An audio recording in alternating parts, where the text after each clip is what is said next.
QQQ가 오늘 오르느냐보다 더 중요한 게 있습니다. QLD와 TQQQ를 들고 계신 분들은 특히 이걸 놓치면 안 됩니다. 계좌를 크게 만드는 사람과 계좌를 망치는 사람의 차이는 종목이 아닙니다.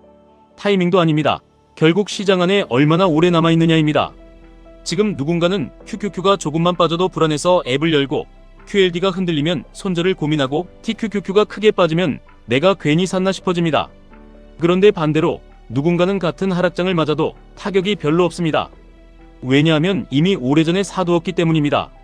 수익이 쌓인 사람에게 하락은 계좌가 무너지는 사건이 아니라 수익 일부가 줄어드는 과정입니다. 하지만 늦게 들어온 사람에게 하락은 바로 원금이 깨지는 공포입니다. 그래서 투자에서 제일 강한 무기는 정보가 아니라 시간입니다. 나이가 깡패라는 말도 있지만 계좌에서는 시간이 깡패입니다. QQQ를 하루라도 빨리 시작한 사람, QLD를 자기 속도에 맞게 꾸준히 모은 사람, TQQQ를 욕심이 아니라 원칙으로 다룬 사람은 같은 시장을 봐도 감정이 다릅니다. 처음부터 1억을 넣어야 부자가 되는 게 아닙니다. 처음부터 완벽한 저점을 맞춰야 계좌가 커지는 것도 아닙니다. 중요한 건 내 돈이 100원이라도 시장에 들어가 있어야 시장을 진짜로 보게 된다는 겁니다. 돈이 안 들어가 있을 때 보는 QQQ와 내 돈이 들어가 있을 때 보는 QQQ는 완전히 다릅니다. 차트가 다르게 보이고 뉴스가 다르게 들리고 하락장이 다르게 느껴집니다. 그래서 처음부터 크게 이기려고 하지 마세요. 처음에는 내 성향을 알아야 합니다. 나는 QLD가 10% 빠졌을 때도 버틸 수 있는 사람인지, TQQQ가 하루에 크게 흔들릴 때도 계획대로 움직일 수 있는 사람인지, 아니면 QQQ만 들고 가야 마음이 편한 사람인지 이걸 알아야 합니다. 사람들은 자기가 공격적인 투자자인 줄 압니다. 하지만 진짜 성향은 수익 날 때 드러나는 게 아닙니다. 마이너스가 찍힐 때 드러납니다. 계좌가 빨개졌을 때는 누구나 장기 투자자입니다. 계좌가 파래졌을 때 그때 진짜 내가 나옵니다.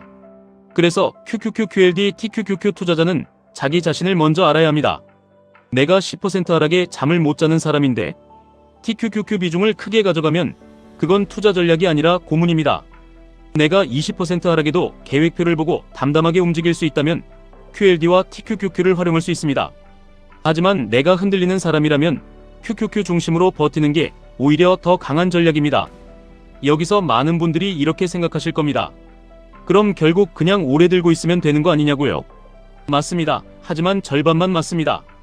오래 들고 있는 건 중요합니다. 하지만 아무거나 오래 들고 있으면 안 됩니다. 돈이 몰리는 곳, 시장의 중심에 있는 곳, 사람들이 계속 사고 싶어하는 곳, 그런 주도 흐름 안에 있어야 합니다. 부동산으로 치면 사람들이 계속 들어오고 싶어하는 지역이 있습니다. 떨어져도 먼저 회복하고 올라갈 때 더 강하게 올라가는 곳이 있습니다. 주식시장에서도 똑같습니다. 돈은 늘 이야기 있는 곳으로 몰립니다. AI, 반도체, 클라우드, 빅테크, 생산성 혁명, 이런 흐름이 살아있을 때 QQQ는 단순한 지수가 아니라 돈의 방향을 보여주는 창입니다. QLD는 그 방향에 조금 더 강하게 올라타는 도구입니다. TQQQ는 그 방향을 더 공격적으로 이용하는 칼입니다. 칼은 요리를 만들 수도 있고 손을 베게 만들 수도 있습니다.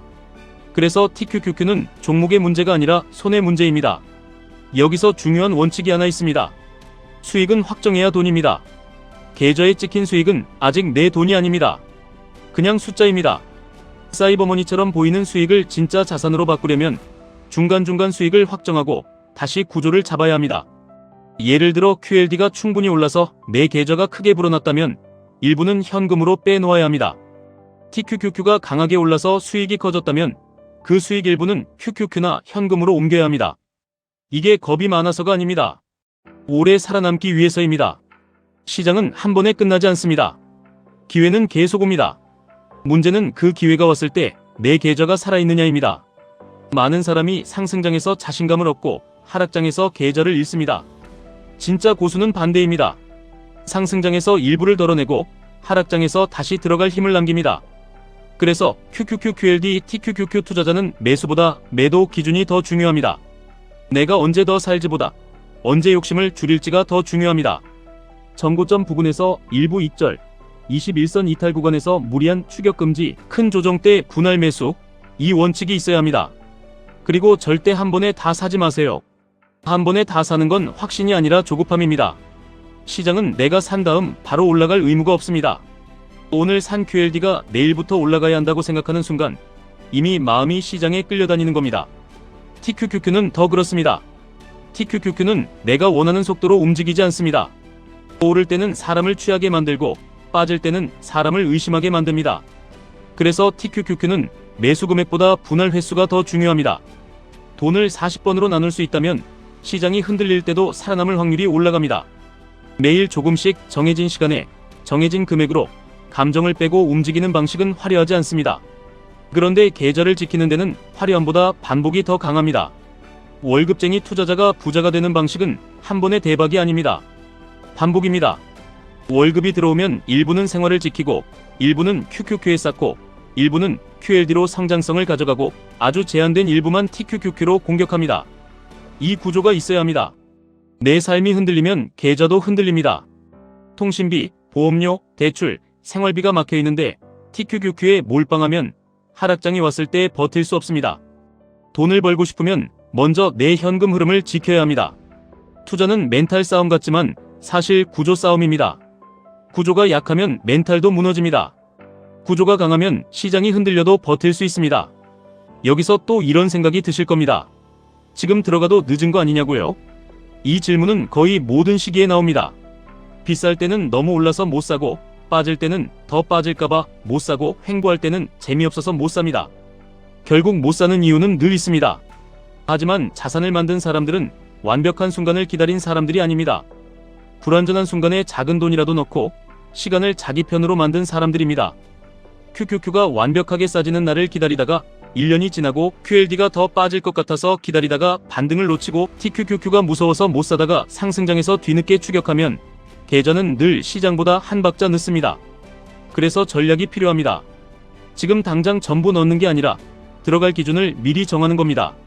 예를 들어 QQQ가 21선 위에 있고 시장 분위기가 강하면 무리한 추격보다 기존 보유분을 유지합니다. QLD는 조정 때 나눠서 접근합니다. TQQQ는 큰 하락 구간에서만 제한적으로 사용합니다. 수익이 나면 일부는 반드시 현금화합니다. TQQQ 비중이 커지면 일부를 덜어 QQQ나 현금으로 옮깁니다. 이렇게 해야 계좌가 오래갑니다. 시장은 언제든 말도 안 되는 이유로 흔들립니다. 같은 뉴스로 어제는 오르고 오늘은 떨어질 수 있습니다. 실적이 좋아도 떨어질 수 있고 악재가 나와도 오를 수 있습니다. 그래서 시장을 매일 맞추려고 하면 지칩니다. 중요한 건 예측이 아니라 대응입니다. 내일 QQQ가 오를지 내릴지 맞히는 사람이 부자가 되는 게 아닙니다. QQQ가 빠졌을 때 무엇을 할지, QLD가 흔들릴 때 얼마를 살지, TQQQ가 급등했을 때 얼마나 덜어낼지 정해놓은 사람이 살아남습니다. 투자는 똑똑한 사람이 이기는 게임처럼 보이지만 오래 보면 덜 흔들리는 사람이 이깁니다. 쫄리면 집니다. 쫄리면 내 패를 먼저 깝니다. 쫄리면 좋은 자리에서 팔고 나쁜 자리에서 다시 삽니다.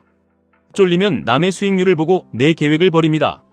쫄리면 QQQ를 사야 할 사람이 TQQQ를 사고 TQQQ를 줄여야 할 사람이 오히려 물타기를 합니다. 그래서 계좌를 키우고 싶다면 매일 수익률보다 내 원칙을 먼저 확인해야 합니다. 나는 오늘 왜 사는가? 나는 오늘 왜 안 사는가? 나는 수익이 나면 어디서 줄일 것인가? 나는 하락하면 몇 번에 나눠 살 것인가? 이 질문에 답이 없으면 그건 투자가 아니라 기분입니다. 그리고 기분으로 하는 투자는 오래 못 갑니다. 30살에 10억을 만들고 33억 자산까지 간 사람들의 공통점은 특별한 종목 하나가 아닙니다. 일찍 시작했고 오래 버텼고 자기만의 방식으로 계속 반복했다는 겁니다. 처음부터 대단한 돈이 있어서가 아닙니다. 작은 돈이 들어가면서 시장을 배우고 하락장을 맞으면서 자신을 배우고 수익을 확정하면서 계좌를 진짜 자산으로 바꾼 겁니다. 우리도 똑같이 가야 합니다. QQQ로 중심을 잡고 QLD로 성장의 속도를 만들고 TQQQ는 욕심이 아니라 규칙으로 다루어야 합니다. 하락장을 두려워하지 마세요. 다만 준비 없이 맞지는 마세요. 상승장을 부러워하지 마세요. 다만 원칙 없이 추격하지는 마세요. 오늘 계좌가 조금 작아도 괜찮습니다. 중요한 건 오늘부터 시장 안에 남는 겁니다. 작게 시작해도 됩니다. 천천히 가도 됩니다. 하지만 멈추지는 마세요. 시간은 가만히 있는 사람에게는 그냥 흘러가지만 시장 안에 있는 사람에게는 복리로 쌓입니다. 오늘의 50만원, 오늘의 100만원, 오늘의 작은 분할 매수가 몇 년 뒤에는 내가 버틸 수 있는 계좌의 뿌리가 됩니다. QQQ, QLD, TQQQ 투자에서 진짜 무서운 건 하락장이 아닙니다. 진짜 무서운 건 조급함입니다. 진짜 무서운 건 남의 계좌를 보고 내 계획을 버리는 겁니다. 진짜 무서운 건 한 번에 부자가 되려고 하다가 오래갈 기회를 잃는 겁니다. 오늘부터 기준을 적으세요. 매수 기준, 매도 기준, 현금 비중, TQQQ 최대 비중, 하락 시, 분할 횟수, 수익 시 익절 기준. 이 5가지만 적어도 계좌는 달라집니다. 투자는 감으로 하는 게 아니라 반복 가능한 행동으로 하는 겁니다. 시장은 앞으로도 흔들릴 겁니다. QQQ도 흔들리고 QLD도 흔들리고 TQQQ는 더 크게 흔들릴 겁니다. 하지만 내 구조가 흔들리지 않으면 됩니다. 계좌가 흔들려도 내가 흔들리지 않으면 됩니다. 우리는 시장을 마치러 온 게 아닙니다. 시장을 견디고 시간을 가져가고 결국 자산을 키우러 온 겁니다. 지금까지 1분 투자 하이젠버그였습니다.